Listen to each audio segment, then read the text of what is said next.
Hi, I'm Phillips. Welcome to my flooring trade tips. Now I'm here in my son's nursery where I've recently done an entire makeover on his room. So in this video, I'm going to be showing you how you fit this engineered wood flooring as well as fitting a scotia bead right the way around the skirting boards to cover the expansion gap. Now the style I'm using is rustic oak engineered flooring from Tile Mountain. Now the woods and engineered floorboarding that I'm putting down on here needs to have an underlay. You can get different types of underlay for different circumstances, from soundproofing ones to insulated ones. We don't quite need all of that because our floor below here has already got the soundproofing aspect in that we need, and of course the insulation value as well. So I'm just putting a standard roll down. It's 1 millimeter thick, it's the gold one, and it's got a little bit of self-adhesive tape on the back, so I'm rolling it out nice and flush up to the edge of the skirting board. I'm going to start by laying the first 3 planks together and clicking the edges into place. Then I'm going to put some spacers, the packers, along both edges of the corner and all the way down the back of one wall. Now I'm going to measure for my first cut and deduct 10 millimeters for an expansion gap along that skirting board. So 434, little mark there. Double check, my glasses on. Square that off with a set square. And now I'm going to cut this down. There's a number of ways you can cut this.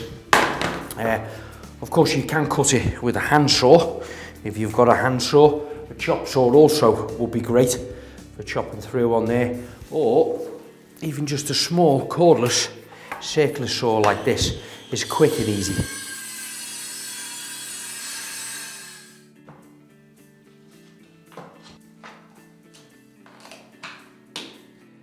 Now the offcut of that first plank that I cut for that end, that's the rough cut edge. That now it's turned around and it becomes my very first plank of my second row.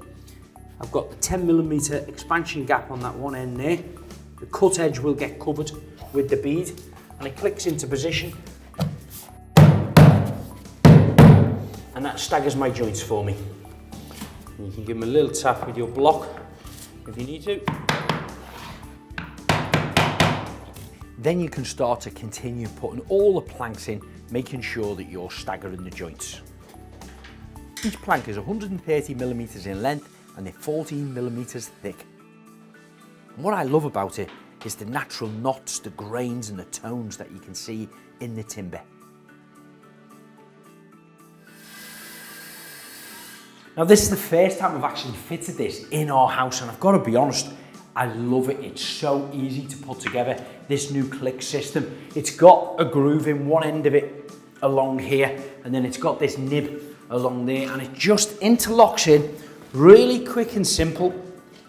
Push it into place, push it up against that far one there, one quick bang with a rubber mallet on one end to there, and then you fix and block, just give it a little tap in there and it automatically just locks in and drops down into the position exactly where you need it. When you get to the second to last plank, you might not be able to use your tapping block, so you're going to need to use a pulling bar.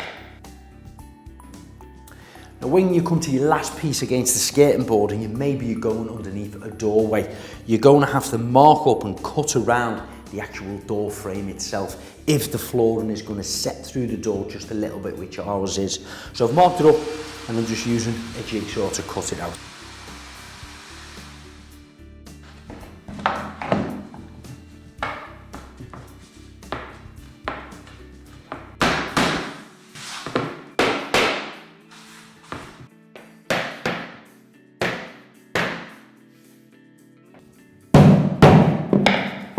So that's my last plank now cut and fitted into place, pulled into position with the pulling bar. The next stage is to fit the bead all the way around the outside to cover the expansion gap. Fitting the scotia bead is quick and easy. First of all, you need to remove all of your packs from around here. Then you're going to have to cut your scotia bead down at 45-degree angles so it meets in the corner. But we've got two lengths here. These normally come about 8 foot in length, and you want them to meet nice and tight in the corner there. So I'm going to cut them at 45 by using a hacksaw blade and this little mitering block.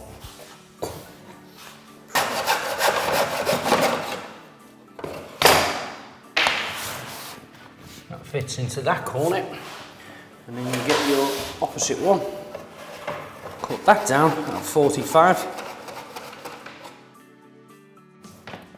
Perfect. Just like that. Now, before I fix this into position, what I am going to do is get a roll of masking tape and put it all the way along the edge of my skating board along there. The reason being is both the skating board and the bead will need a second coat of paint. Now I'm going to take a pen and just do a very faint line above the top of the bead whilst it's loose. Then apply some adhesive just below the line. This will hold the bead into position so you won't have to tack or nail it down. Now the reason we apply the glue to the skating board and not the floor is so the bead sticks to the skating board, and that allows the floor to move if it does happen to expand at any point. Then where the beads meet, you can cut them on a fraction of an angle to create a scarf joint. Once the glue on the bead is dry, you can apply your last coat of paint. Hopefully I've inspired you to install your own engineered wood flooring. Do keep in touch on all social media handles, and don't forget to like, subscribe and hit the bell button on our YouTube channel.